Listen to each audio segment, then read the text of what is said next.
on my next movie. Okay, we're Yes. gonna talk. I watched the French Dispatch. Wes Anderson's French Dispatch. Yeah, you were talking about I en- setting up to watch that. I enjoyed it a lot. It's an anthology movie. Okay. Okay. I think this is his best direction work and cinematography. The story is okay.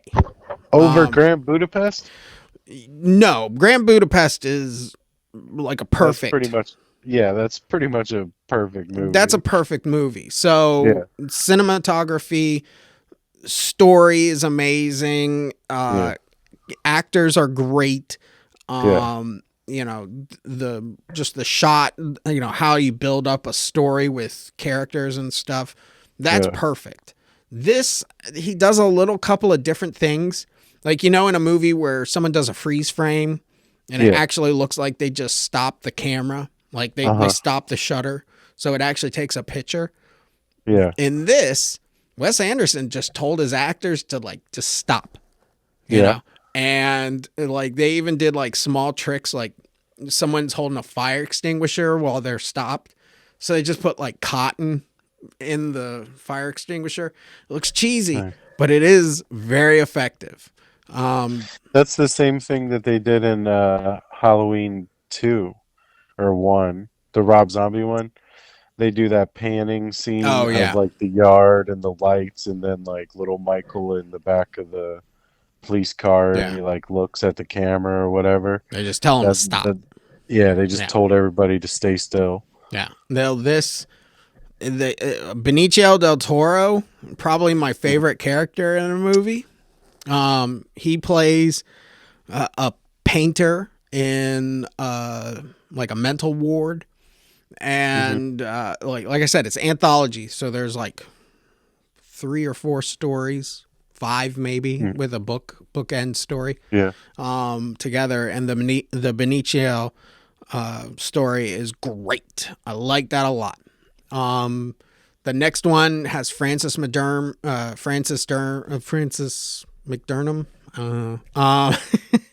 and Timothy Chalmaine.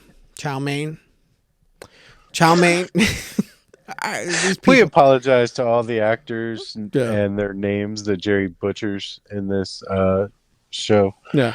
Because I should just call actors by their first names. So it's got Francis in it, and it's Yeah. got Timothy in it. You know, it's like, who Yeah. the fuck is he talking about? Francis Um, Kaki and Timothy O'Toole. yeah, Duh. yeah. Um, that's okay. It's interesting story. It's okay. The next one, I can't think of anybody off the top of my head, but that one's kind of weak. And Yeah. then the bookends is the Bill Murray story about being this great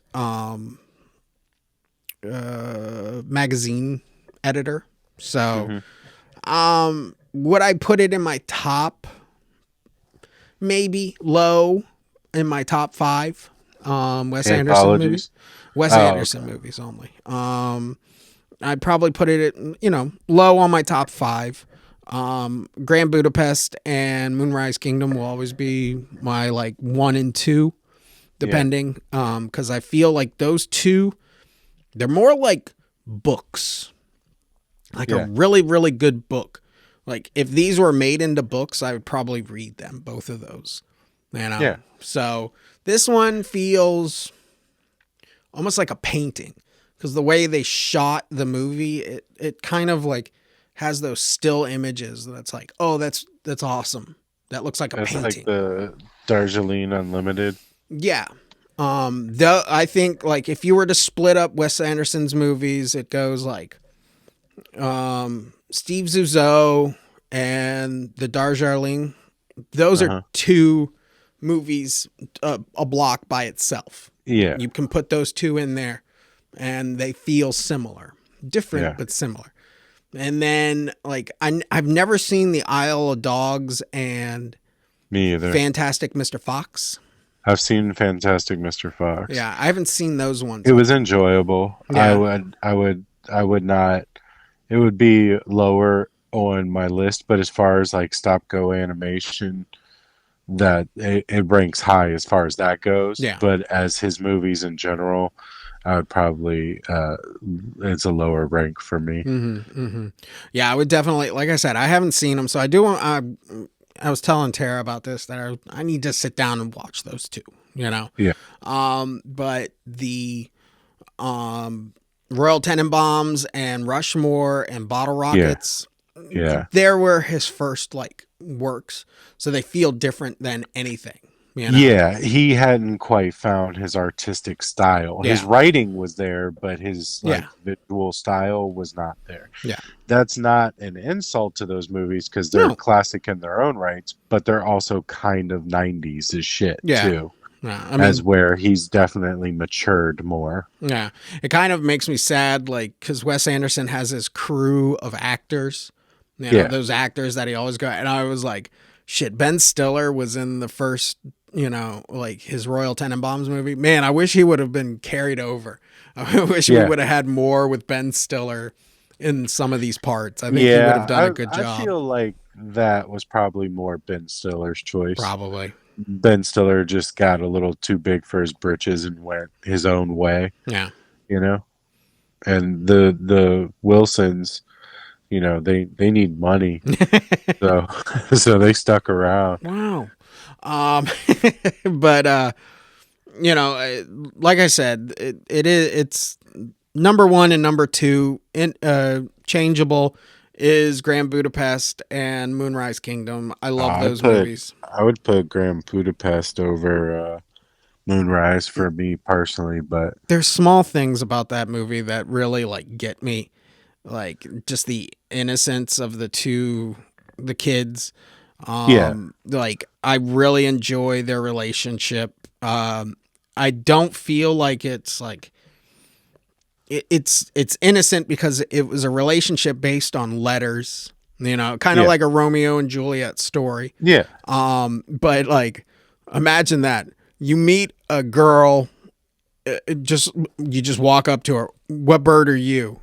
yeah, I'm a raven. And that's all the conversation you have, and then like you get her address and you just send letters back and forth. yeah, And then the next time you see each other, it's like, yeah, we're running away. And then crazy shit happens. And then you're just like, let's go get married at a yeah, Boy Scout camp, you know? And I like that. And it took me like 2 years to realize that what Moonrise Kingdom, why is this movie called Moonrise Kingdom?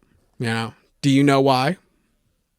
No, I can't say I do. Because the place that they set up the camp, okay, Yeah, he looks at her and he's like, it's called like beach section J37429. And they yeah, kept calling it that.